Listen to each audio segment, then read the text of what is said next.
Rick has ever made. I've seen him present it quite often, and he was raised by Indians. From an early age. And so I'll just, I'd like to thank the previous two speakers. I think the building on the first presenters, and I think we're getting a good idea, a profound understanding of when we're talking about traditional Aboriginal arts. Okay, so turn it over.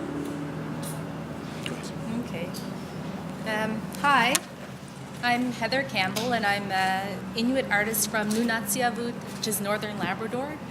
And I originally thought that I was supposed to talk about mostly Inuit tattoos, but I think over lunchtime I was kind of, it really got my mind racing, this idea of art and craft and exactly what that means, and thinking about labels, definitions, maybe hierarchies in terms of what I'd like to call visual expression. I think that's a better term for what it is that we all do, whether we're Aboriginal or not.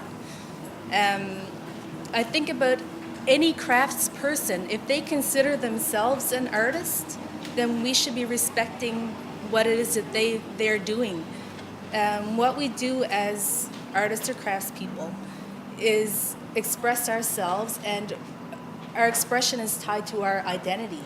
So if you're putting your own labels on someone else's identity, who says that we've got that right to do that? So that's what I was kind of thinking about in my own mind over lunchtime. I made notes too. I'm not the most comfortable speaker in the world, but I'm glad that I have a chance to speak because I think it's an important issue. Well, to kind of get back to the tattoos as well, I think I wanted to express how those tattoos relate to Inuit society in general, but not just traditional or historic visual expression, but how it kind of ties in with what we're doing today. I'll show you some of my artwork as well, so you can get an example of what the tattoos look like if some of you haven't seen them before.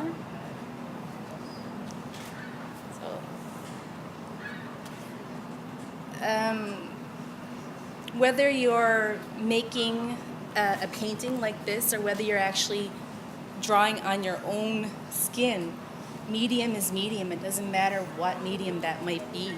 With Inuit, because they were nomadic, you didn't have the luxury of making art just for art's sake. Art or visual expression would be your tools, it would be your clothing, it would be your skin with the tattoos. And each of those mediums, I'll call them mediums, would be a way of expressing something about yourself, something about the group that you're from your family ties. With the tattoos specifically, there's a thought that a lot of the body tattoos or the tattoos that were on the arms or the hands had to do with your family ties or your group ties, but the ones that were on your face were actually more for beautification. So this is where an Inuit artist historically would have a canvas. So this would where they would have the most freedom in terms of what you could draw. There weren't as many rules that would be attached to what you could create, which symbols you could use. Yeah, I've been researching this for quite a few years, and it's mostly on the internet. And because in our region, these traditions died out. I found a photograph of a woman from northern Labrador, and the date was 1912. The last Inuit woman in Labrador was 1912. So a lot of what I've been researching is coming from ethnographers, academics, people that are learning about culture more so than art. And I can't help but think of Nicholas Gillanen's piece as well, because I can really relate to that idea of having the cultural knowledge, having to take it back from books. And being able to take that information, but realizing that we can bring it back to life again. We can use that as an inspiration. We don't have to follow those same rules because, this is what was done historically. This is something that it can still be tied to who we are today and how we want to express ourselves today. So there is a bit of a revival of the Inuit tattooing practice. There's a lady from Iqaluit that did a film on this, I think it was 2010. Tunit, retracing the steps of Inuit tattooing, something like that. But so she's actually got the facial tattoos done. I've got a cousin in my community that's got most of her arm tattooed as well. But it's an example of using the traditional forms, such as lines, dots, and sort of a fork symbol is very common. But she's also put symbols that relate to herself as an individual. She's got peace signs, she's got, this sort of thing. So it's a really neat blending of what we'll say traditional or historical and contemporary.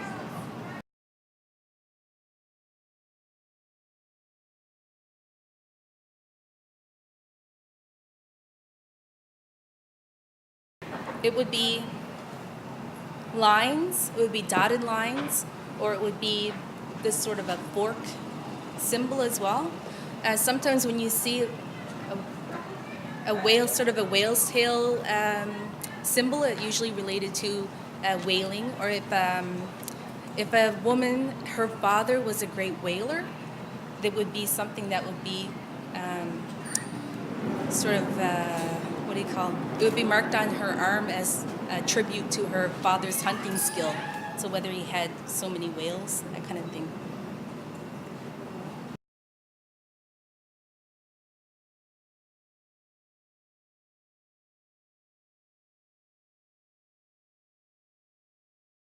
Yeah, I'm glad that things aren't done in the historical manner anymore because We'll encourage you.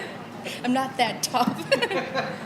But it was a bone needle that would be threaded with sinew, and then this would be dipped in the lamp soot, and that would be sewn underneath the skin. So I've seen where they would basically sew a stitch, and oftentimes it would be a stick that was also with soot or graphite, and that would be come under the skin as well. So each little dot or each line was literally painstakingly sewn into the skin. So it wasn't just the face, it wasn't just the arms. There are records of women having their whole bodies tattooed. So it would have taken years upon years to complete the body tattoos as well. If you were to tattoo your face, what would you do? I don't know. I was thinking about that because I've done so many drawings of these faces that I think I have a better understanding now than what I did before of what they were doing and what they mean when they say beautification. Because it would depend on your face shape, your features, because you're using those as the foundation of the design element. So maybe if you thought that your cheeks were too wide, that would depend on what type of line you would use across your cheeks.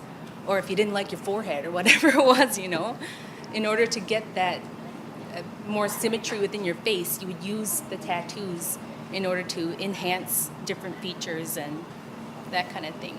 I see why you don't need any. I'm thinking about getting them on my wrists. At what age would somebody begin like this kind of a process? It would be like a coming of age tradition for women in particular, but men, it's rare that they wear tattoos, and it depends on the region. But sometimes men would get tattoos, usually in the corner of the mouth or the eyes. They could also be used for ceremonial purposes to ward off evil spirits or as a form of healing. So there's been research done that says that there are certain points that correspond to acupuncture points in Chinese medicine as well. So it's really neat parallels going on there.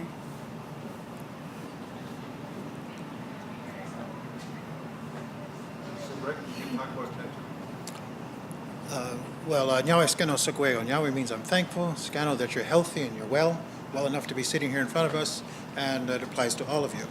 Her talk got me thinking. Back home at Six Nations, we have a bit of controversy about tattooing because it used to be for male warriors, veterans of combat, people getting ready to go, and then when you saw a man with tattoos, that was his identity, but it was also his power, so you don't kind of mess with a man's tattoos. But now, even before Idle No More, a lot of the young people are getting tattoos because to them it means something different now. It's a way of connecting back to that warrior spirit. But when we first started seeing women tattoo themselves in the community, it kind of upset the old people, saying, you shouldn't be doing that, or you don't understand what you're doing. And I think this is one of the issues around the art is what is its function. But its function also changes through time, so that certain things that our ancestors needed out of absolute necessity, it's a little different now. So the art has to, art or craft, whatever you want to call it, has to be a reflection of your real life experience. Otherwise, whose life is it about? So I think this is what's important, that our cultures are grounded in the land, and therefore what we make to represent that relationship is also part of our makeup. So we've inherited a whole bundle of artistic ideas, great philosophies, great ways of making things. You know, the Jesuits didn't get too many things right, but one line that they wrote always stuck out in my mind. They said that the Iroquois speak in metaphorical terms, and if you don't understand the metaphor, you'll never understand what they say. I think it's very important because we think in metaphorical terms, and so when we make something, it has this metaphorical meaning. And an insider's view of that is very different than a curatorial point of view, somebody looking back and trying to analyze it because it resonates differently. I went to art school in Chicago, and I can't tell you how many pieces of Western art I looked at, and it's all great, great stuff. When I saw Franz Klein painting, it reminded me of ironworkers building buildings. I saw Edward Hopper paint, it reminded me how lonely I was in the city. I saw Pablo Picasso, it reminded me of a little drug experiment in 1967. But I had some common experiences, but it didn't resonate with me as much as when I saw an old flint arrowhead that was 8,000 years old, and thinking of somebody made that 8,000 years ago, and they used it, and then it returned to the earth, and I come walking along, and all of a sudden it's like a gift of understanding about that. I forget what the author called an arrowhead, a fossil thought, a very ancient idea that's reborn again for us. So I see that's an important part of this. Because I think at least for the Haudenosaunee, the Six Nations, the people of the Longhouse, the inherited arts are about expressing our identity, our individualness within a collective identity. It sounds a little funny, but that's why we all have a unique name and a native name. Like there's way too many Rick Hills, and people are always confusing me with the other one, who's much cuter and makes more money than I do. But my native name, I'm the only one with it, and it's supposed to have characteristics attached to it that I inherited. So in giving the name, you're inheriting that. So inheritance is a very important part of this. Part of the inheritance is this metaphorical context of understanding the work. So I was raised within a family of artists. My uncle was Duffy Wilson. He kind of reinvented stone carving among the Six Nations. My dad was Stan Hill. He kind of reinvented antler carving among our people, and this is all since 1950s, we'll say. There's been a revival of looking back for some old forms, but they both did it in new ways, in different ways. What my dad said is, I didn't live in the 17th century, so I'm not going to make artwork like they did because that belongs to them. But I'm going to take the same material, be inspired by the same thought, and then put in my real life experience, because he grew up planting corn, beans, and squash and hunting. He had a feeling for this. So when he made something, it was empowered with his ancestral thought and his personal thought. And then there's this great pride, we'll say, although pride's a funny word, when you are doing something like your ancestors have done for countless generations, and you're making something that reflects what they used to think, but you're taking ownership for it yourselves. And all of a sudden, I'm a part of this continuum. It's a great form of cultural therapy, as I like to say. But if you think about culture, it's almost like this tent, and there's parameters to it. Our worldview, our language, our ceremonies. It creates this thing. We call it onwe ka, the way of life of our ancestors, but it's a philosophical thinking tradition. In 1973, I curated my first art exhibit of Haudenosaunee art at the Everson Art Museum in Syracuse. And I asked one of our old-timers at home if he would write, I didn't know what else to say. Could you write a prayer for this art exhibit? So he thought about it for a while, and he had to think a long time because he had to think in Cayuga, translate it into English, so it kind of makes sense. But what he said was that we're all given this gift of this mind in order to think about these things, think about meaning, think about our lives, think about the earth. So thinking is a very much important part of the art. Second is we have this great gift of sight, that we can see this world, observe it well, see how nature works, see how the animals work, see how things go, and that gets reflected in the art. And then we also have this great gift of hearing. So you can hear the wind, you can hear ancestral voices, you can hear the kids laughing in the background, having fun, and that's the intangible substance of life that is also put into the artwork. And then he said that just like the drum called you, that something calls us to attention in a certain line. And then for some people it's clay, other people it's antler, other people it's tattooing. It's something about it calls you to it, and therefore it sets the stage for your destiny. That it tells you, I want to take you this way. And so you learn what it teaches you. And then the other thing he said is that even though it's a philosophical thinking tradition and it's this emotional connection, it's what we do with our hands. We take material and we reform it. We take things from the earth and we reform it, reshape it, but it is driving the reshaping. Does that make sense? Clay helps you make a pot. And wood resonates with you when you do this. And maybe even the bone needle in some soot helps. So there's something to that, the power of material that produces this beautiful thing. Some people believe it's innately in the material. All we do is help to draw out its innateness. Does that make sense? There's a spiritual essence, there's a vibrational energy in a stone, and a piece of wood, an antler, and we just help it to come out. So that relationship between the maker, the remover of material, to find this core essence is a very important part of that. When I was at the Institute of American Indian Arts in Santa Fe in 1990, it's a art school for Native people. The faculty said, in developing the philosophy of the school, that art making is a sacred process.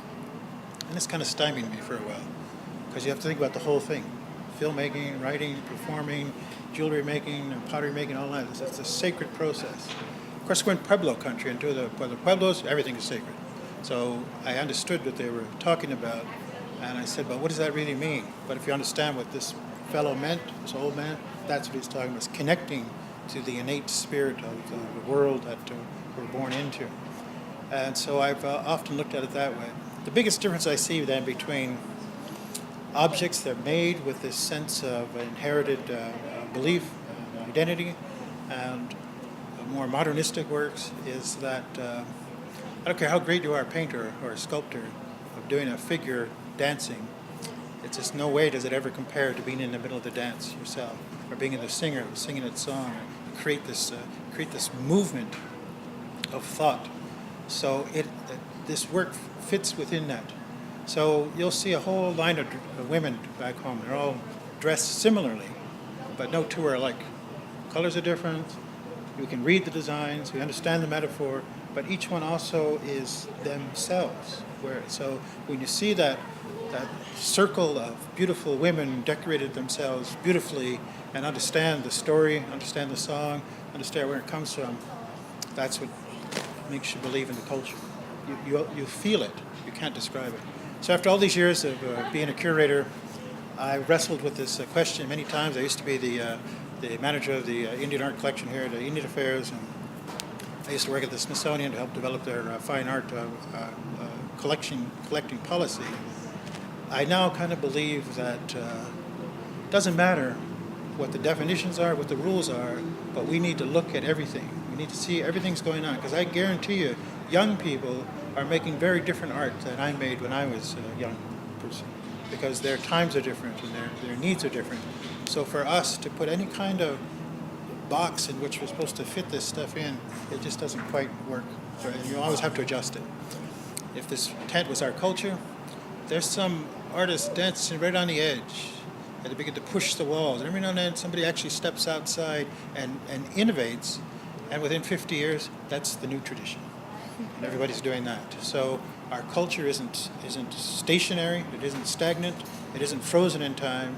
It has this great creative allowance that lets people use their mind, use their vision, use their hearing, and use their hands to make a new statement about what it now means to be part of that long line of people making things. I think that's pretty neat.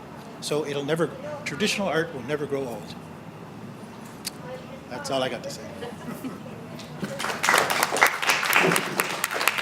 I'd like to thank all the speakers this afternoon. I think it was a special afternoon. 77 years old. And the great insights that everybody had, and from their different perspectives, I think,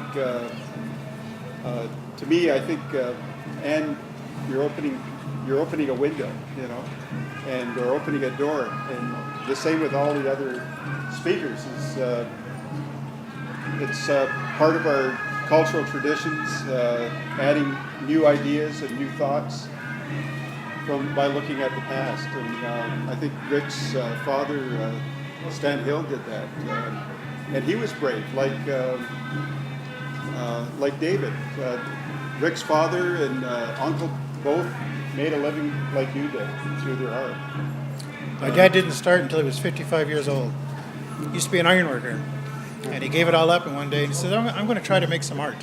And he wouldn't make art that would fit into an art gallery, you know, meet all the modern standards of what good art is. But for him, it was a life-changing, I dare say, spiritual experience for him, and it allowed him to exist in this world a whole different person. And there's hundreds of families like David that travel all over North America. I've had cousins that do the same kind of life's work, and their children. Wait till you see your children; they'll be beautiful, spiritual people. You know? So. And we don't have a word for art. We don't have a word for honorarium either, but we certainly aren't going to refuse it. Yeah. There's a word for food. Yeah.